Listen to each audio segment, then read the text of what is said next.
Matt sank onto the sticky plastic seat of the subway car, letting the momentum rock his exhausted body. He stared blankly at the graffiti scrawled across from him without really seeing it. Just shapes and colors to occupy his mind, so he wouldn't have to think about the fact that at 25 years old, he was already a failure on every front that mattered. No college degree, no career, no girl at his side. Just a bottom-rung job as a bike courier that barely paid rent on his cramped apartment. As the train slowed with a screech of brakes, Matt closed his eyes, wishing this day would end but dreading tomorrow's arrival all the same. Only the prospect of another weekend kept him going at this point. 2 sweet days where he could sit around getting wasted, temporarily numbing the sharp sting of his lackluster life. The doors slid open and a few riders stepped on before the train resumed its groaning journey. Matt kept his eyes closed, more exhausted than his paltry labor warranted.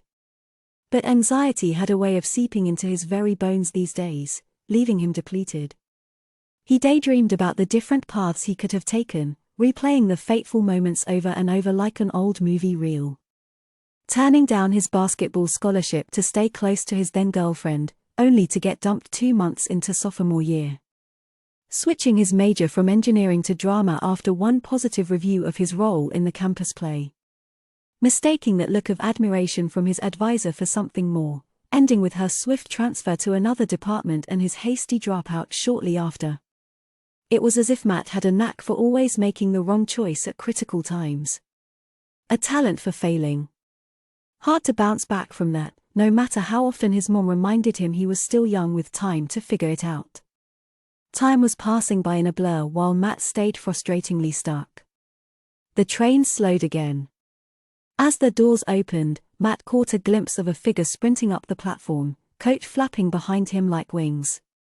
With a desperate dive, the man just barely squeezed through the doors before they snapped shut. The man straightened up, breathing hard. He wore an expensive-looking suit and nervous energy radiated off him as his head swiveled side to side scanning the train car. Matt made brief eye contact with the man before lowering his gaze back to the floor. After a minute, the man sat abruptly next to Matt, placing his briefcase on his lap and wrapping both arms tightly around it as if someone might try to snatch it away. Or maybe he was keeping it closed against some force trying to escape from within. Strange dude. Matt inched away to give him more space. The train made 2 more stops without the man moving an inch. Just clutching his briefcase in a death grip, knuckles slowly turning white. Matt studiously avoided looking at him again, wary of making any contact that might set this wound-up spring of a man off. Finally Matt's stop approached. As he stood, a shriek of metal and a violent lurching threw him off balance. He landed hard, his shoulder and head smacking against the doors. Through the sparks flashing across his vision, Matt saw that the force had ripped the briefcase from the man's grip. It spun across the floor spewing out thick bundles of bills before smashing into the wall. The train car went silent at the sight of money fluttering through the air. The suited man gave a strangled cry and fell to his knees, desperately grabbing at the cash like autumn leaves in a windstorm. Matt sat frozen against the door, brain struggling to make sense of the bizarre scene. The man scrambled about on all fours rounding up more bills, seemingly have forgotten the briefcase completely. As the money disappeared back into his suit, the train rolled to a stop. The doors slid open, letting in a blast of cold air. Matt felt it hit his lungs like a slap, jolting him to his feet. Without thinking, he grabbed the abandoned briefcase and stepped off the train just as the doors snapped shut again. He half expected the man to come bursting out after him yelling, "Thief!" But the train slid away with the man still inside, hunched down picking up the last scattered bills. Matt stared dumbly at the briefcase in his hand, heart thudding. What the hell just happened? Against his better judgment, curiosity won out. Matt popped open the case right there on the platform. His knees nearly buckled. The case was stuffed with bundles of cash, more money than Matt had ever seen or could possibly imagine. Without counting, he guessed over $100,000, maybe more. Matt's first thought was that he should turn this fortune over to the police. This money could be connected to something dangerous, even deadly. Whatever had that man wound so tight? But an image flashed in Matt's mind: paying off his debts, getting his own place, finally taking a breath of relief, and he faltered. Did finding this money mean he was fated for better luck? Hardly daring to breathe, Matt snapped the briefcase shut. His mind spun scenarios, alibis, escape plans. None of them ended with walking these millions into a police station. Before he could overthink it, Matt tucked the case under his jacket and slipped briskly into the human rivers gushing through downtown. After a few blocks, he glanced back and laughed out loud. He had done it. The cash was his, free and clear. This changed everything. Over the next few days, Matt constantly expected a knock on the door from either the police or more threatening figures trying to recover their cash. But nothing happened. He hid the briefcase under his bed like a monster, heart pounding every time he got up the nerve to open it again and gaze at the fortune inside. It still didn't feel real. Matt kept waiting to wake up from this wild dream. He wanted to flaunt his new secret wealth, but he knew that was unwise. So Matt forced himself to keep living normally, going to work and carrying on like any other day. But in his free moments, he obsessed over how much his life was about to change. As he walked to the train after work one day, Matt allowed himself an indulgent detour into the BMW dealership. He strolled past the sleek showroom models, fantasizing. The salesman looked up eagerly, then did a double take at Matt's worn jeans and faded jacket. His mouth twisted like he'd caught a whiff of bad news.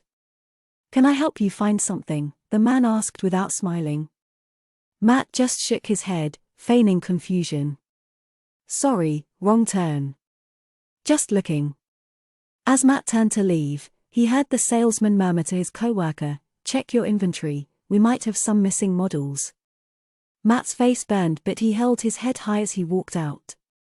The next time he came in here, it would be to buy the whole damn luxury fleet in cash.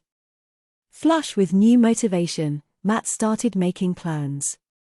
He applied for a passport, researching tropical destinations. He picked out a shiny new apartment with amenities like a gym and rooftop pool. Pocketed jewelry brochures from a display case when the mall kiosk girl wasn't looking. The new future Matt envisioned soared higher each day. This was only the beginning. The following week, Matt took a few days off work, unable to face one more minute of drudgery. He slept late and treated himself to a steak dinner, dropping a huge tip. But as he signed the bill, sudden unease dampened his celebrating mood. He needed to get out of this dingy, dead-end town before it sucked him back into old habits and self-pity. The open road called. Over the next several days Matt lost himself in starry desert nights, mountain hikes, casino gambles. He felt like a new person. Nothing could touch him or bring him down from this high. To settle his buzzing mind at night, Matt started writing in a journal. He scribbled ambition-fueled dreams of the important work he would fund once he turned the cash into serious assets. Groundbreaking technology to house the homeless, scholarships for low-income kids, even plans to buy out politicians and advocate for the struggling classes like his family had come from. For the first time in ages, Matt felt purpose stir within him. This money could change countless lives, not just his own. Nearly a week into his celebratory road trip, Matt noticed black sedans with tinted windows parked outside his motel 2 mornings in a row. Were they watching him? Matt's shoulders tensed. He must be getting paranoid as the cash ran lower day by day. Still, he decided to cut his trip short and sort out the money situation back home. Just in case. Matt tossed his bag in the brand new sports car he paid cash for, now a bit nervous about the purchase. Way too flashy for staying under the radar. As he hit the road again heading east, Matt ran through options in his mind. He needed professional help turning the cash into legitimate assets before it ran out or got him into trouble. But who could he trust? After driving non-stop all night, Matt pulled into a truck stop to refuel. As he pumped gas in the brisk dawn air, a gruff trucker eyed Matt's flashy ride then said casually, "That's a nice set of wheels, son."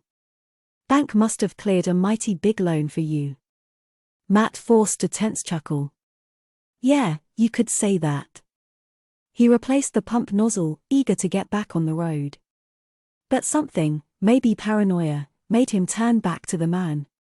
Say, you wouldn't know any investment folks around here, would you? Someone I can trust.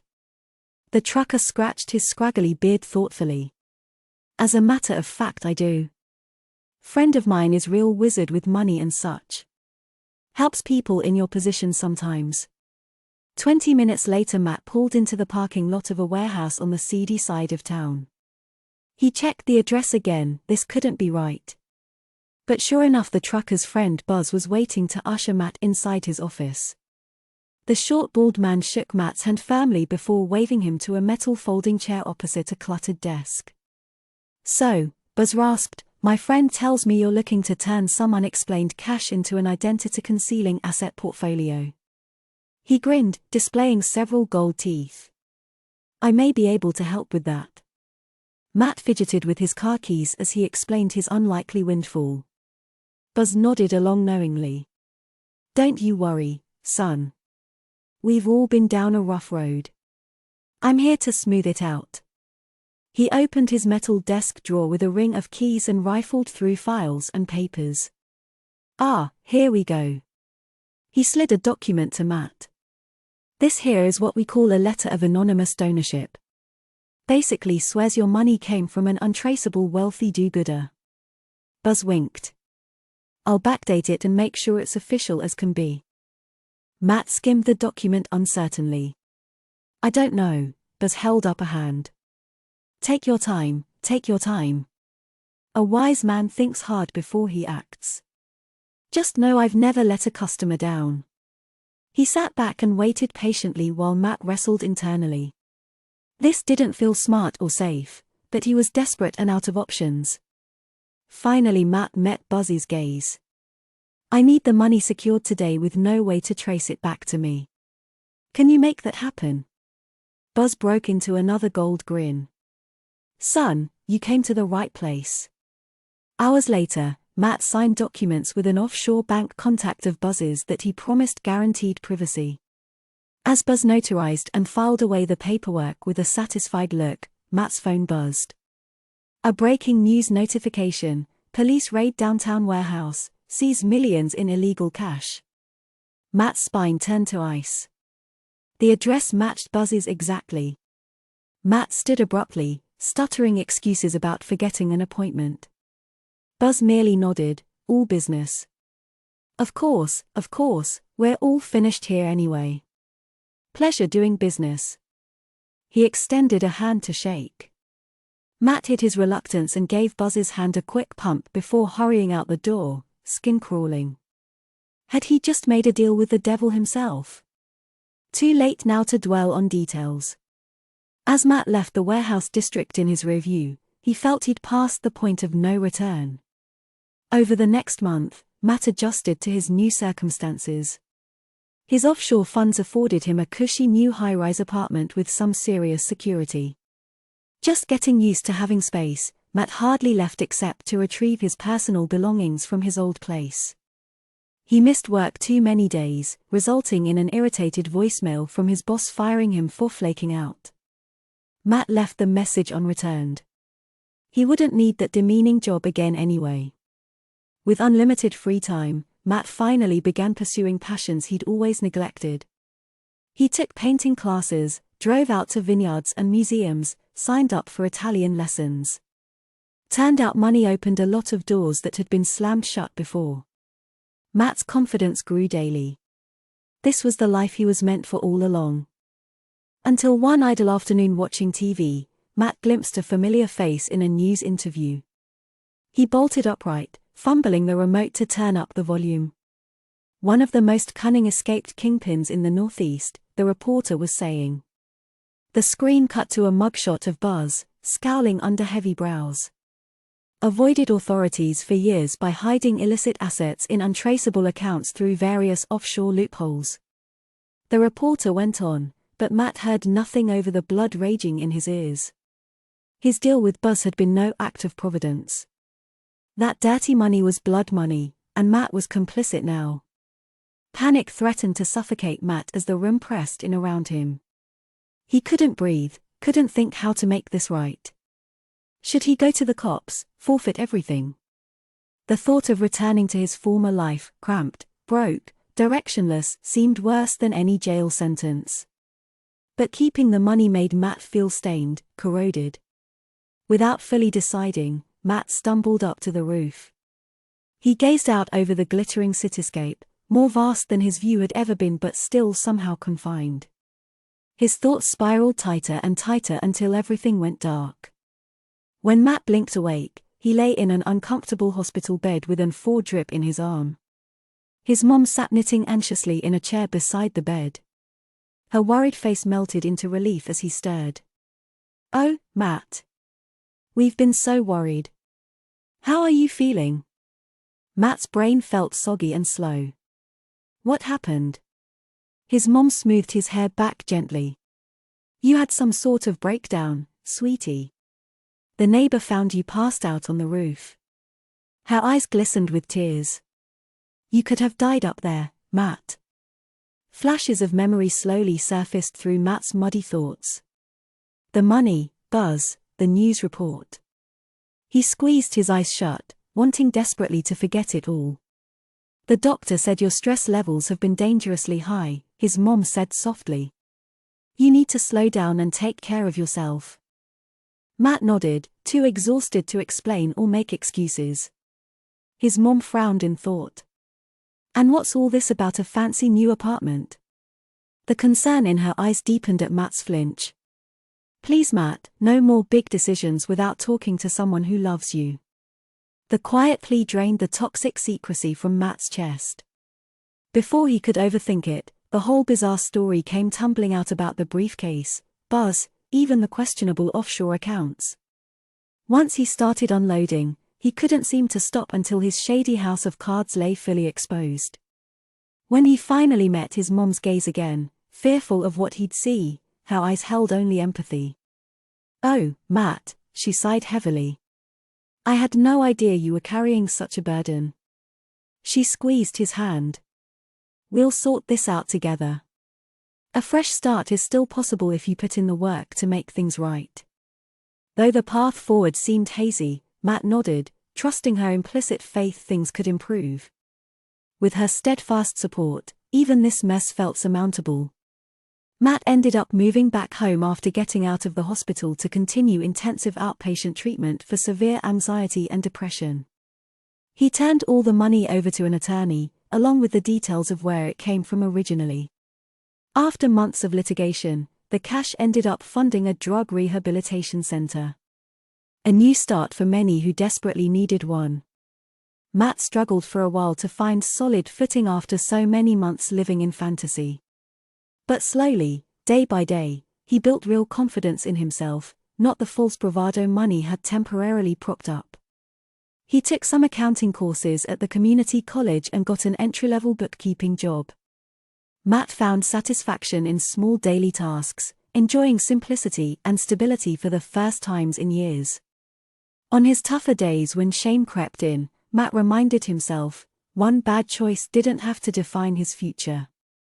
And his true wealth wasn't dollar amounts, but the love and acceptance he'd rediscovered within himself, and in those who knew the real Matt, flaws and all.